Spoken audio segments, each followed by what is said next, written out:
देवीं रामकृष्णं जगद्गुरुं पादपद्मे त्वयोषित्वा प्रणमामि मुहुर्मुहुः। या देवी सर्वभूतेषु मातृरूपेण संस्थिता नमस्तस्यै नमस्तस्यै नमस्तस्यै नमो नमः। ঠাকুর মা স্বামীজির শ্রীচরণে প্রণাম নিবেদন করি। পূজ্যপাদ সর্ববিধানন্দজি অনুরোধ করেছিলেন, অনুরোধ বলবে না, আদেশ করেছিলেন আমাকে আজকে আসার জন্য। তবে এখানে আজকে আমার উপস্থিতি খুবই মনে হচ্ছে যেন সেই ভাত খাওয়ার পরে একটু জোয়ান খেতে হয় তেমনি যেন উপস্থিতি। ঠাকুর একবার কেশব সেনের কাছে গেছেন, তো কেশবকে ঠাকুর বলছেন কিছু বলো।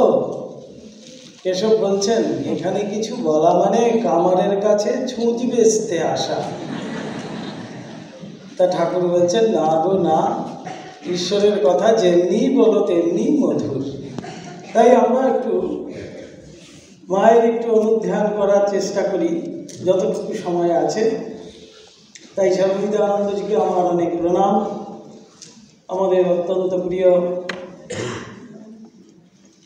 বিশ্বরূপ মহারাজ আমাদের খুব কাছের, শিবতী সামন্তজি তো আছেনই, তাদেরকেও আমার অনেক শুভেচ্ছা। আর শ্রীরামকৃষ্ণ ভক্তমণ্ডলী আপনাদের অনেক অনেক শুভেচ্ছা। তা আমাদের যেটি আজকে বক্তব্য বলা হয়েছে ব্যবহারিক জীবনে শ্রী শ্রী মা। তা আমাদের জীবনে মায়ের প্রয়োজন আছে কি না আমরা সন্তান হিসেবে কিন্তু খুব ভালো করে সেইটি বুঝতে পারি যে মা আমাদের প্রত্যেকেরই কিন্তু জীবনের বিশেষ প্রয়োজন। স্বামীজি এই মঠ তৈরি করার অনেক আগের থেকেই কিন্তু তিনি ভাবছেন এই মাকে কেন্দ্র করে মায়ের একটি জায়গা করতে হবে, মায়েদের প্রথমেই যেন শিক্ষিত করা স্বামীজির সেই পরিকল্পনা। তো স্বামীজির পরিকল্পনা তো শুধু সেই সময়ের জন্য নয়, দীর্ঘায়িত আজও সেইটি চলছে। তাই কালে কালে আমরা পরে সেই মাতৃমঠের ব্যবস্থা দেখতে পাই। তো স্বামীজি কেন সেখানে জোর দিয়েছিলেন? কেননা মারাই হলেন আমাদের যেন একেবারে খুঁটি বলা হয়। সেই বাড়ির থেকে শুরু হয় মায়ের শিক্ষা। স্বামীজির জীবনে আমরা ভুবনেশ্বরী দেবী দেখতে পাই কীভাবে শিক্ষিত করছেন নরেন্দ্রনাথকে। চন্দ্রাবলীর জীবনে দেখছি ঠাকুরকে কীভাবে তিনি শিক্ষিত করছেন। তাই আমাদের ভারী সুন্দর একটি স্মৃতির শাস্ত্র আছে, যাজ্ঞবল্ক্য স্মৃতি। তাতে বলা হয়েছে গুরু, আচার্য, পিতৃ, মাতৃ, তারপরে উপাধ্যায়, ঋত্বিক, তাদের সবার শ্রেষ্ঠত্বের কথা বর্ণনা করা হচ্ছে। কিন্তু একেবারে শেষে যেটা বলছেন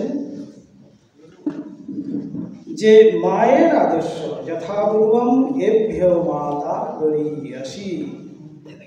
তাই যে শ্লোকটি যদি আমরা দেখি, স গুরুর ক্রিয়াঃ কৃত্বা বেদম अस्मै প্রযচ্ছতি উপনিয়দদত বেদমাচার্য শব্দাজিতঃ একদেশমুপদ্ধায় ঋত্বিক যজ্ঞগ্রী উচ্যতে এতে মান্য যথাপূর্বম এভ্য মাতা গরীয়সী। সবার উপরে মাকে স্থান দেওয়া হয়েছে, এদের সবার মধ্যে এভ্য মাতা গরীয়সী, সবার উপরে কিন্তু গুরুর স্থান, এই মাতার স্থান দেওয়া হয়েছে। কেন মা হলেন গিয়ে আমাদের প্রথম গুরু। তাই মায়ের থেকেই আমাদের যেন সেই শিক্ষা শুরু হয়। তাই আমাদের প্রত্যেকের জীবনে সে মায়ের প্রয়োজন বিশেষ। মাকে আমরা প্রতি মুহূর্তে, প্রতি শ্বাস প্রশ্বাসেই যেন মাকে অনুভব করি।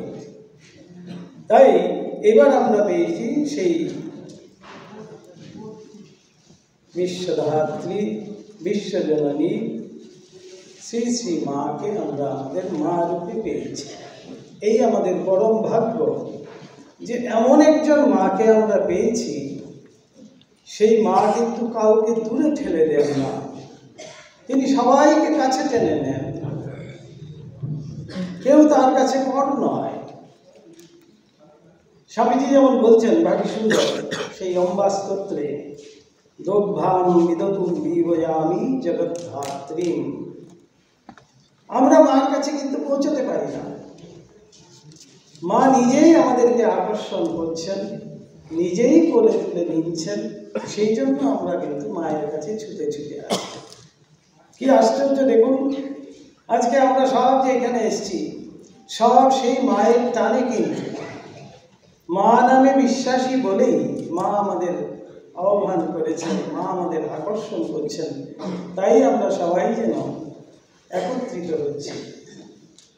একই মায়ের আমরা সন্তান, তাই আমাদের মধ্যে কোনো ভেদাভেদ নেই। আমরা সব এক পরিবার ভুক্ত যেন। তাই স্বামীজি সেখানে বলছেন, আমাদের সেই ছোট্ট দুটো হাত, তা দিয়ে আমরা মাকে ধরবো। সেই বিশাল যে বিশ্বজননী, তাকে আমি ধরবো কিভাবে?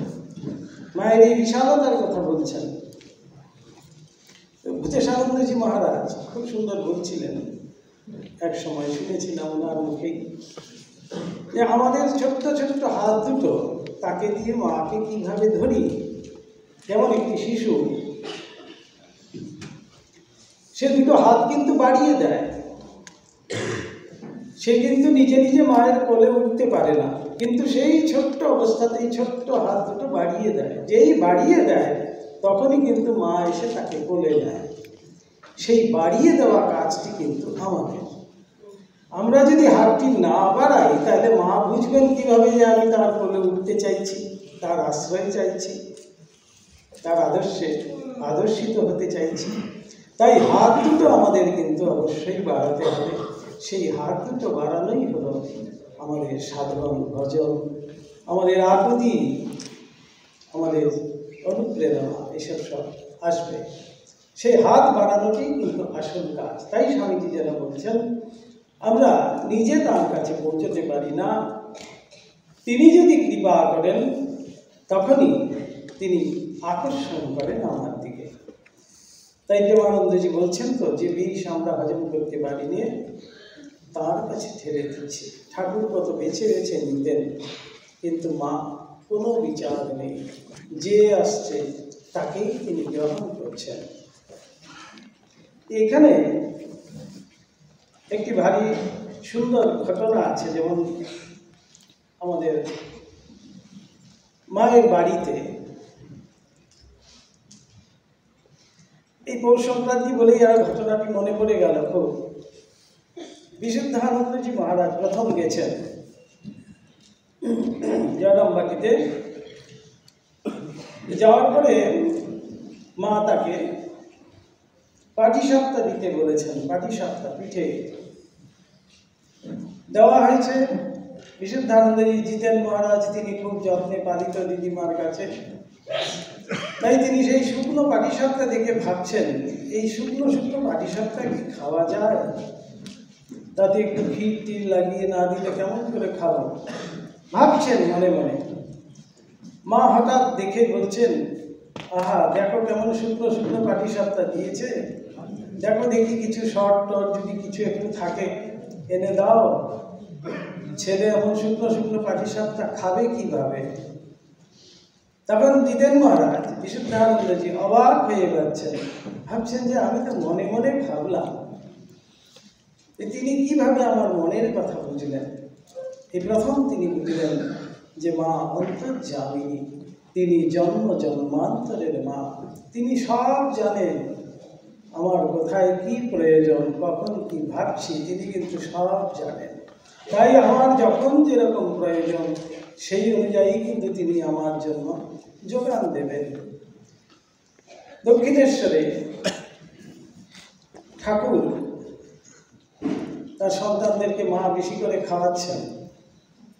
তাই দেখে ঠাকুর বলছেন, তুমি তাদেরকে এত করে খাওয়াও, তারা সেই খাওয়া হজম করতেই তো সমস্ত শক্তি শেষ করে দেবে।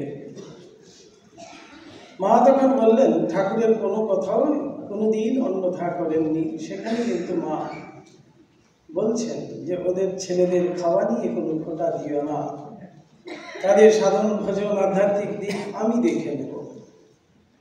ঠাকুর কিন্তু আর একটি বিরক্তি না করে তিনি নিজের ঘরে ফিরে গেলেন। ঠাকুরও বুঝলেন যে মা সেই দায়িত্ব নিয়েছেন, তাই ঠাকুরের জন্য এটা নিশ্চিন্ত।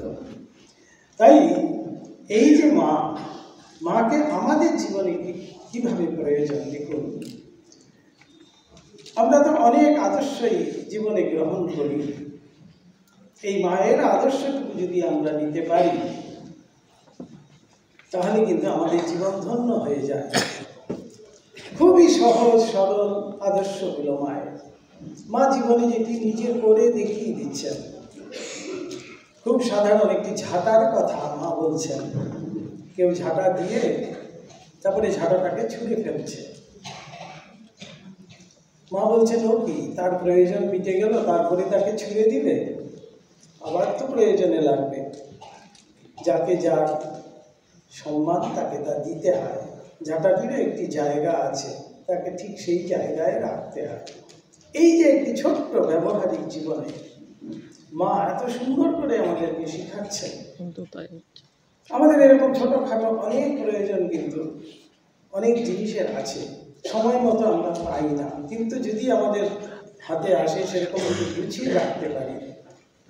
অর্থাৎ এই ডিসিপ্লিনটা আমাদের জীবনে, ডিসিপ্লিনের বিশেষ প্রয়োজন, সেটা যেন মা এখানে শিখিয়ে দিচ্ছেন। এই ব্যবহার আমাদের কেমন হবে, কার সাথে কেমন ব্যবহার করবো, সেটিও মা শিখিয়ে দিচ্ছেন। উদ্বোধন বাড়িতে একটি ঝুড়িতে করে ফল এসছে, সেই ঝুড়িটি কেউ ফেলে দিয়েছে। মা দেখে বলছে, না, বেশ সুন্দর ঝুড়িটি, উঠিয়ে রাখলে তরকারির খোসাও তো রাখা যায়। মা আবার সেই ঝুড়িটাকে নিয়ে এসে ধুয়ে ধুয়ে রাখলেন। মা কিন্তু সেটি ব্যবহার করছেন। এটার মধ্যে দিয়ে কি শেখাচ্ছেন? শেখাচ্ছেন যে আমাদের অপচয় নয়। যেমন তরকারির খোসাটা যার যেটা প্রাপ্য তাকে সেটা দেওয়া হচ্ছে। বলছেন তরকারির খোসাটাও তিনি নিয়ে গিয়ে গরুদের জন্য দিচ্ছেন। আবার বলছেন ভাত তার বেঁচে গেছে, সেগুলো কুকুর বেড়ালে খাচ্ছে, তাও যদি না খায় সেটি পুকুরে ফেলতে মাছে খাবে। কোথাও কোনো অপচয় নেই। মায়ের এত সুন্দর ব্যবহারিক দিক আমরা যদি দেখি, সেগুলোই যদি আমাদের জীবনে আমরা নিতে পারি, তখনই কিন্তু মাকে ঠিকভাবে নিতে পারলাম। যেমন নলিনী দিদি পরিবেশন করছেন, ছুঁড়ে ছুঁড়ে দিচ্ছেন। মা বলছেন, ও কি, ওরকম ছুঁড়ে ছুঁড়ে দিলে কি খাওয়া যায়? এইভাবে পরিবেশন করতে হয়। মা সুন্দর করে গিয়ে দেখিয়ে দিচ্ছেন কিভাবে পরিবেশন করতে হয়। এগুলো এই মায়ের মধ্যে দিয়ে আমরা যখন দেখছি, সেগুলো কিন্তু আমাদের কাছে খুব সহজ হচ্ছে। যেন না হলে সেই যে জগৎ মাতৃকা, সেই যে জগৎধাত্রী, যিনি জগৎকে ধারণ করেন আছে যিনি, তাকে আমরা ধরতে যাব তাহলে কীভাবে? এইভাবে মায়ের জীবনের এক একটি ঘটনা, এক একটি উপদেশ যদি আমরা গ্রহণ করতে পারি, তখনই কিন্তু আমরা মাকে ঠিকভাবে নিতে পারি। আরও মায়ের যে একটি কথা, সেটি আমাদের জীবনের মূল মন্ত্র হয়ে যাবে যদি সেটিকে প্রাণপণে নিতে পারি। মা বলছেন, কারণ দোষ দেখো না, দোষ দেখতে নিজে। জগৎ পর নয়, সকলকে আপনার করে নিতে শেখো। এর মধ্যে দিয়ে মা কিন্তু সেই বেদান্তের চূড়ান্ত বাক্য বলছেন। যদি একটু ভালো করে আমরা একটু দলিয়ে দেখি, কেউ পর নয়, কেউ পর নয় মানেই হলাম কি, আমি তো সর্বভূতে আছি, আমি তো সেখানে আছি, আমি তো ওখানে আছি, আমিও তো এখানে আছি। তাহলে আমি আবার কার দোষ দেখব? তা আমার কাছে পর কে হবে? এই গীতায় বলছেন, সর্বভূতস্তমাত্মানম সর্বভূতানি চাত্মনি ঈর্ষতে যোগযুক্তাত্মা সর্বত্র সমদর্শনঃ। তাই তো মা সমদর্শিতা লাভ করলেন।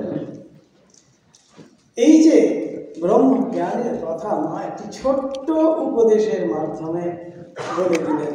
আমাদের ব্যবহারিক জীবনে আমরা যেটি নিয়ে ব্যস্ত থাকি সব সময়, অপরের দোষ দেখা। এই যখনই আমরা অঙ্গুলিবিদ্ধ করছি তখনই কিন্তু সমস্ত আঙ্গুলিগুলো আমার দিকে। তাই মা সেটি ধরিয়ে দিচ্ছেন, দোষ দেখবে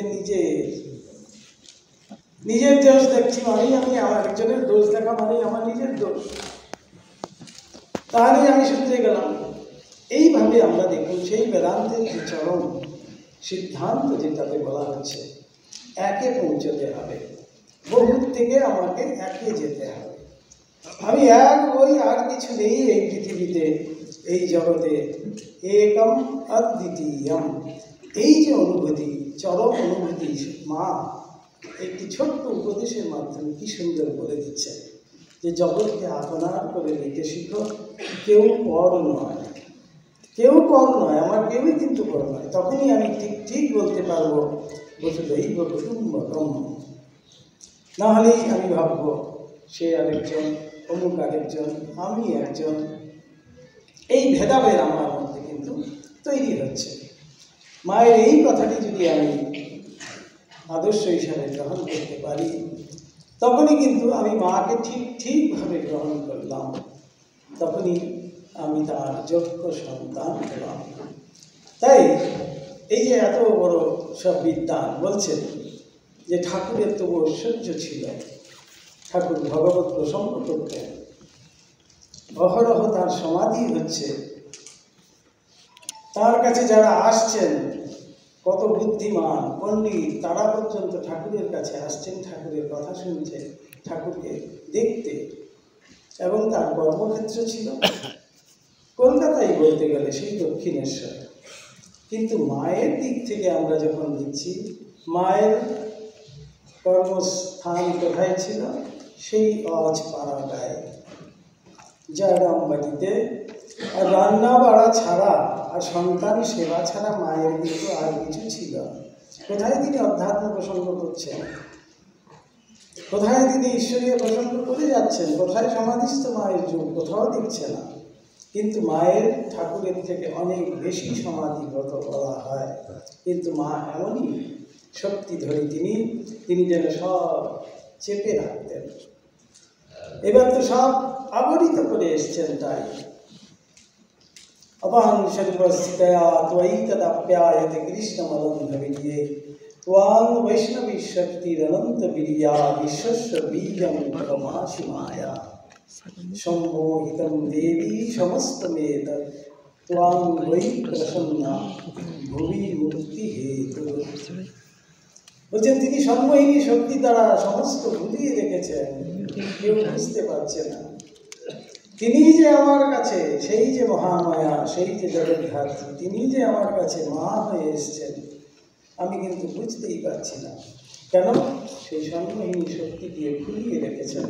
তিনি যদি ত্বাং বৈ প্রসন্না, তিনি যদি প্রসন্না হয়ে, তিনি যদি কৃপা করে সেই আবরণ উন্মোচন করেন, সেই মায়ার বন্ধন থেকে আমাকে মুক্ত করেন, তখনই আমরা কিন্তু তাকে দেখতে পাই, তাকে লাভ করতে পারি, তাকে ধরতে পারি। তাই এই মায়ের ক্ষেত্রে আমরা দেখি যে মা যেন খুব সাধারণভাবে এই ঘর কন্যার কাজ করছেন, আর এই কাজ করার মধ্যে দিয়ে তিনি কিন্তু বুঝিয়ে দিচ্ছেন কিভাবে আমাকে থাকতে হবে। তাই রাসবিহারী মহারাজের একটি সুন্দর ঘটনা, আমাদের উদ্বোধন বাড়িতে মা খুব সাধারণভাবে উনুনের পাড়ে বসে আছেন, রুটি আর গুড় আর দুধ সেগুলো নিয়ে উনুনের পাড়ে রেখেছেন, একটু গরম থাকবে, ছেলেরা জপ ধ্যান করে এসে তারপরে খাবেন। মা সেই পা মেলে বসে আছেন, হাতের সামনে একটি লাঠি আছে বেড়াল তাড়ানোর জন্য, বেড়ালেটা মুখ দেয়, এত সব চিন্তা করছেন মা। কিন্তু এই জায়গাটুকুই মার সব নয়। রাসবিহারী মহারাজ লিখছেন যে একটা খড়খড়ি ছিল রান্নাঘরের উপর দিয়ে, সেই খড়খড়ি দিয়ে চাঁদ দেখা যাচ্ছে আকাশে। মা সেই চাঁদের দিকে তাকিয়ে একেবারে সমাধিস্থা। এই হলো গিয়ে আমাদের মা। দেখাচ্ছেন তিনি, এই আমি হাত দিয়ে কিন্তু এত সব কাজ করছি, বেড়াল তাড়ানোর লাঠিটি পর্যন্ত রাখা আছে। এত নিখুঁত, এত নৈপুণ্য মায়ের জীবনে। অথচ মনটি কোথায়? এইটি হলো মায়ের শিক্ষা, এইটি হলো মায়ের আদর্শ, এইটি আমাদের ব্যবহারিক জীবনে নিতে হবে। আমরা হয়তো কাজ করছি, সমস্ত কাজ করছি, সেই কাজই করতে করতে যদি আমরা মনে করি সেগুলো ঠাকুরের কাজ, তখনই কিন্তু ঠিক মায়ের আদর্শ, মাকে যেন নিতে পারলাম আমার জীবনে, যে তাঁরই কাজ যদি মনে করি, তখনই আমার সেই কাজের প্রতি কোনো আসক্তি থাকবে না। সে কাজের থেকে যে কর্মফলের আশা, সেটি আমার থাকবে না, কিন্তু কাজের মধ্যে নৈপুণ্য থাকবে, সুস্থতা থাকবে, খুব সুন্দরভাবে সেই কাজ আমি সুসম্পন্ন করার চেষ্টা করব। এইভাবে মাকে আমরা যদি আমাদের ব্যবহারিক জীবনে নিতে পারি, তখনই কিন্তু ঠিক বুঝতে পারব যে মা কোথায়, মা আমাদের কাছে কি, সেটা তখনই কিন্তু বুঝতে পারব। না হলে মাকে বোঝা কিন্তু একেবারেই সহজ নয়। তাই অবেদানন্দজিতে বলছেন, স্নেহে নাসি মনস্মদীয়ম, স্নেহের দ্বারা তুমি বন্ধন করে রেখেছ আমাদেরকে, তোমাকে বুঝতে দিচ্ছ না। রোগানুশেষাম সগুণী করোষি, আমরা হয়তো অনেক দোষে দোষী, তবু তুমি সেই দোষ আমাদের থেকে দূরীকরণ করে, তারপরে তুমি শুদ্ধিকরণ করে তুমি আমাদেরকে গ্রহণ করছ। তাই মা বলছেন, ছেলে যদি ধুলো কাদা মাখে আসে, আমাকেই তো পরিষ্কার করতে হবে। সেই ধুলো কাদা পরিষ্কার করে মা কিন্তু নিজেই তখন করে নেন। ঠিক আমাদেরও ক্ষেত্রে তাই, আমরা যে যেখানেই আছি সেখান থেকেই কিন্তু মাকে ধরতে পারি। মা খুব যেন আমাদের কাছে। তাই তো এই একটি মাত্র শব্দ যে মা, এটি আমাদের অত্যন্ত প্রিয়, এটি আপন মা, এবং তাকে ধর্ম বলেই তো আমাদের এই প্রচেষ্টা, এই সাধন ভজন আকুতি মিনতি সব যেন তাই। ঠাকুরের ক্ষেত্রে আমরা দেখছি সেই মাতৃভাবের তিনি সাধন করছেন, মাতৃগুরু তিনি নিচ্ছেন। সেই সময়ে ভৈরবী ব্রাহ্মণীকে তিনি মাতৃগুরু হিসাবে বরণ করছেন, মাকে তিনি ষোড়শী রূপে পূজা করছেন। তখনকার সময়ে মাতৃজাতির এইভাবে সম্মান প্রদর্শন, এটি শ্রীরামকৃষ্ণ অবতারেই যেন প্রথম আমরা দেখতে পাই। তাই এই যুগে আমরা এই মাকে পেয়েছি, এই আমাদের পরম ভাগ্য।